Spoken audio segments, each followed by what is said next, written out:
os irmãos que nos assistem, os irmãos que estão nos acompanhando. Eu creio que tem sido de fato uma bênção. Alguns irmãos já têm conversado comigo via WhatsApp, comentando que realmente alguns pontos da mensagem que não estavam bem claros, e através desse nosso pequeno programa que nós temos aqui semanalmente, os irmãos então puderam ser esclarecidos em alguns pontos da mensagem.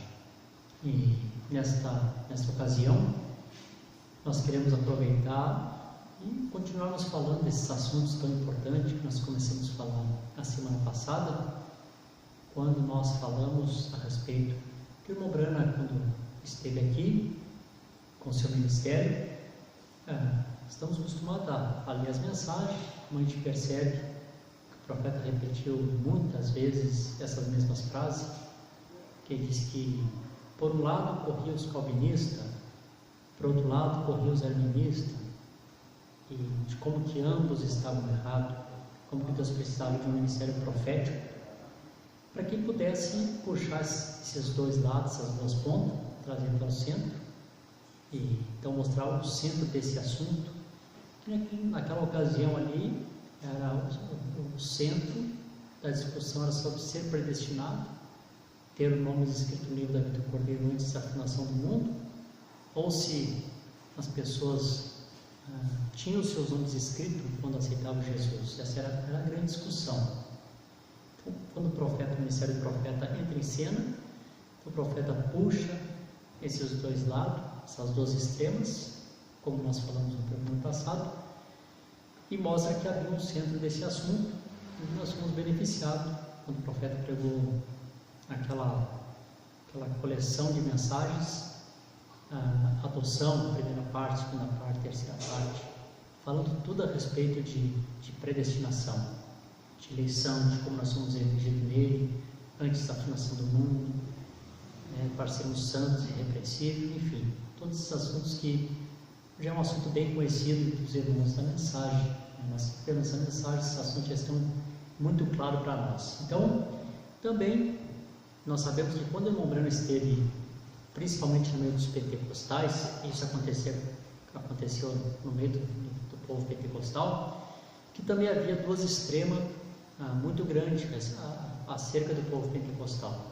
Quando se iniciou-se o Pentecostes, no ano de 1906, na Rua Azusa, eles eram todos eles um grupo só, não havia divisão.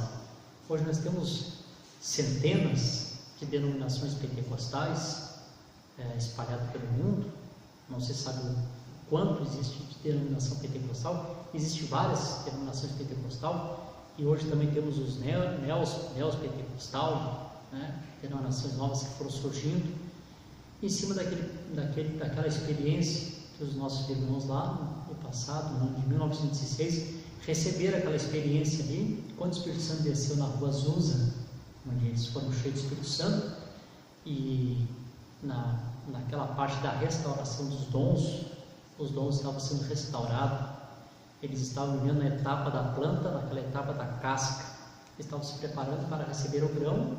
Nós sabemos que o grão é a palavra, que veio através de um profeta. Então, na ordem da planta, da restauração da planta, eles estavam na casca, que era o último estágio, antes um pouco de o grão, a semente, retornar outra vez. Seria a mesma igreja primitiva, a mesma igreja do princípio, seria a mesma igreja do tempo do fim. Então, o mesmo grão que caiu lá em Niceia morreu, aquele mesmo grão retornaria no fim, Deus trazendo as etapas dessa planta, o caule através de Lutero, a borla através de Wesley, então vem a casquinha através do pentecostal, e logo então Deus nos enviou a palavra, que foi a semente original. Então, logo em seguida os pentecostal também se dividiram em alguns assuntos. Eu quero colocar dois assuntos principal que dividem os pentecostal, e em cima de um desses assuntos eu quero então expressar o que está no meu coração nesta ocasião aqui para os irmãos. Um dos pontos é que havia um povo que logo então começaram a crer que Deus era três, que havia uma Santíssima Trindade, e eles criam dessa maneira, já por tradição, já de 1500 anos, e logo, talvez ali por 1914, apareceu um grupo de irmãos da unicidade que começaram a crer e a perceber algumas coisas das Escrituras, que não poderiam ter 3 deuses, né? E que muito menos o batismo era em nome do Pai, do Filho e do Espírito Santo, segundo Mateus 28 e 19, mas que, de acordo com a Escritura, toda a Escritura que se discorre, Atos 2:38, Atos 8:16, Atos 10:48, Atos 19, do 1 ao 5, Atos 22 e versículo 16, provou claramente que o batismo era no nome do Senhor Jesus Cristo, embora na época, em 1914, quando essa doutrina começou a ser pregada, eles batizavam no nome de só Jesus. Então, vocês estão lembrados, quando o profeta prega a mensagem de a divindade explicada, o irmão Branham estava entre esses 2 grupos. O irmão Branham pregava para ambos, pregava tanto no grupo dos trinitários, quanto também pregava no grupo dos unicistas. Então, chegou um tempo que esses 2 líderes foram ter com o irmão Branham dá testemunho nessa mensagem, de divindade explicada, e esses irmãos então queriam que o irmão Branham tomasse uma posição, tivesse um lado, e disseram: irmão Branham, você precisa tomar um lado, você precisa ou estar com nós que cremos assim, na Trindade, batismo no nome do Pai, do Filho e do Espírito Santo, ou você fica com os irmãos que crêem na unicidade, que Deus é um, e que o batismo é no nome de só Jesus. Então você precisa tomar uma decisão. E o irmão Branham não desejava naquele momento tomar um partido, sabendo ele que o seu ministério veio, como ele disse, que a mensagem dele veio para os pentecostais. Por que a mensagem dele veio para os pentecostais? Embora alcançou muitos eleitos que estavam em outras denominações que não era no meio dos pentecostais, ele sabia que a sua mensagem era exclusiva para os pentecostais, porque os pentecostais eram o último estágio antes de vir a semente, e ele estava trazendo a semente original. Então, o seu ministério teria que vir entre os pentecostais, no meio da casca. Então, o irmão Branham desejava estar com todos, tanto com um grupo quanto com outro grupo. Mas os irmãos, então, os líderes principais dessas denominações, colocaram o irmão Branham meio contra a parede e disseram: você precisa realmente tomar uma decisão, ou você está com eles, ou você está conosco. Aí o irmão Branham disse: olha, irmãos, eu quero estar com ambos, com vocês 2. Aí então, um daqueles 2 líderes ali, de um lado, agarrou e disse assim: irmão Branham, ou você toma uma decisão de estar de um lado, ou nós faremos um círculo e tiraremos o Senhor fora. O irmão Branham disse: olha, então eu faço um círculo maior e coloco ambos para dentro desse círculo maior. Então esse era um dos pontos que o irmão Branham encontrou no meio do povo pentecostal. Era uma das divisões que havia no meio desse grupo. E a gente sabe, esse não é um assunto, mas aproveitando o momento, a ocasião, e a gente sabe que esse é o espírito anticristo, o espírito de denominação, o espírito de organização, e de como que o profeta ensinou que quando Deus envia um avivamento, ele ensina isso no livro das Eras, de como que tem um espírito do anticristo, que ele vem reverentemente no ouvido das pessoas e fala ali com uma voz suave, como se fosse o Espírito Santo, e diz assim: que coisa tremenda que vocês têm, vocês não podem perder isso, por que vocês não se organizam? E logo então, aqueles que recebem o avivamento de Deus acabam se organizando, infelizmente caindo em denominação. E nós sabemos que o sistema denominacional é um sistema caído, não tem mais como eles retornarem. Então, nessa noite eu nem me referiria à denominação, o sistema denominacional, que está aí claramente um sistema, como diz as Escrituras, uma mulher que vive em deleites, vivendo ela está morta, não tem mais nada que possa fazer por ela. Mas como que a gente observa que também, se não vigiar, como esse espírito sorrateiramente ele entra também no grupo da mensagem, entre os irmãos da mensagem, e que como que Deus tem enviado avivamento nesta mensagem, como que Deus iniciou essa mensagem, e como que muitos grupos de companheirismo não vigiaram, e como que esse Espírito chegou ao ouvido deles, falou sorrateiramente, de uma maneira reverente, como se fosse o Espírito Santo, e acabaram se organizando, tornando-se grandes organizações de companheirismo, sendo liderada por um homem liderando a todos, dando ordem para todos, se tornando-se bispo de todos, e todos debaixo de um jugo humano.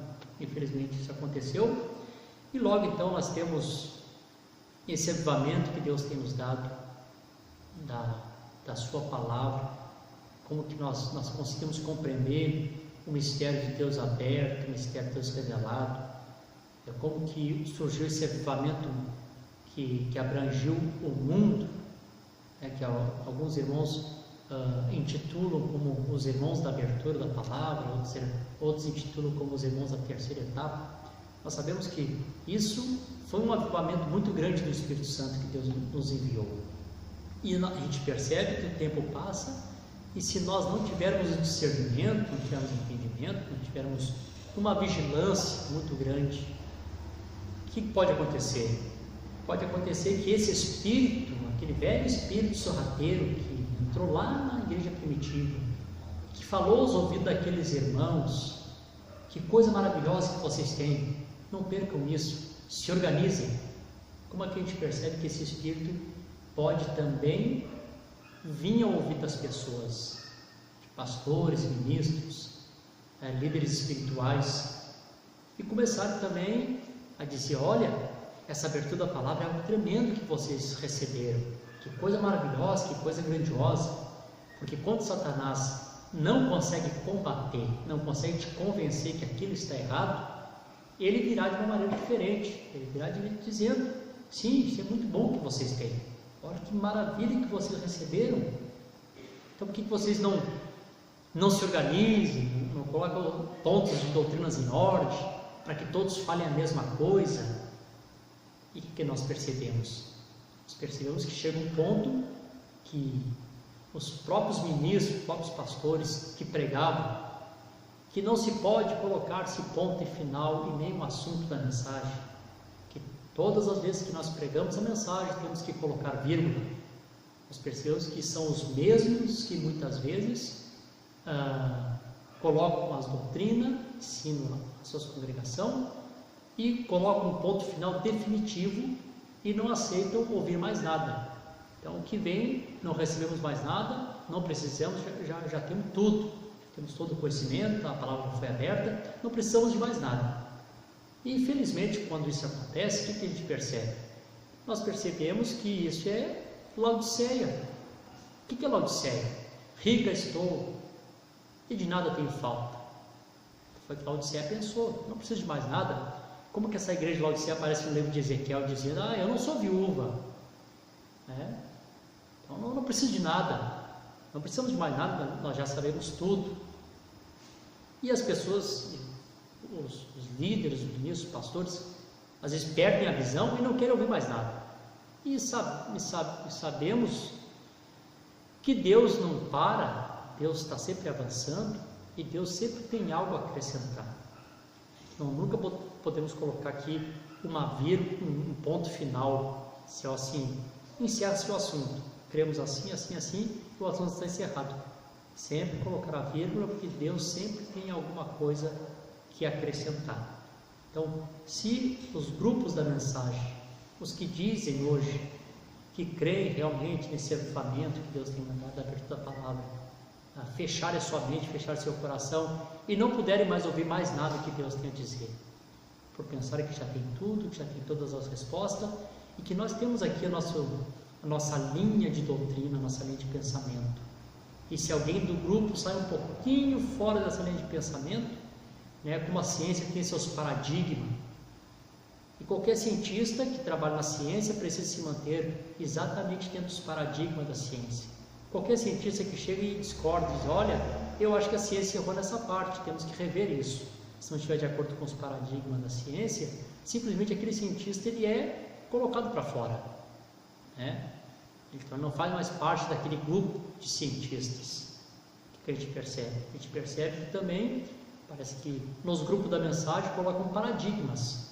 Esse é o nosso paradigma, é nesse que nós cremos, É nisso que nós temos que ensinar, isso que temos que pregar. E se algum pregador vê alguma coisa a mais, Deus acrescentando mais alguma coisa, algo que foi deixado para trás, algo que se passou por alto dentro da mensagem, logo em seguida, você não está de acordo com os paradigmas do nosso ensinamento. Então, já são excluídos. Também da mesma forma, eles fazem círculos, e diz, olha, a partir de hoje você não pode fazer mais parte do nosso círculo de companheirismo. Então, que Deus nos dê pastores, ministros, que tenham o mesmo espírito de William Branham, que mesmo dentro de uma divergência, que dividiu os irmãos ali, ele queria estar entre eles e não separá-los por aquele ponto de doutrina que os separava. Mas aquele espírito que estava em William Branham, o desejo dele era unir, que os dois chegassem ao centro do assunto. Então que Deus nos dê pastores e ministros com esse mesmo espírito que estava sobre William Branham, não de separativismo, mas um espírito que possa pegar ambos os lados que estão em desacordo e poder trazer para o centro, uni-los em um ponto só. Não seria esse meu tema nessa ocasião.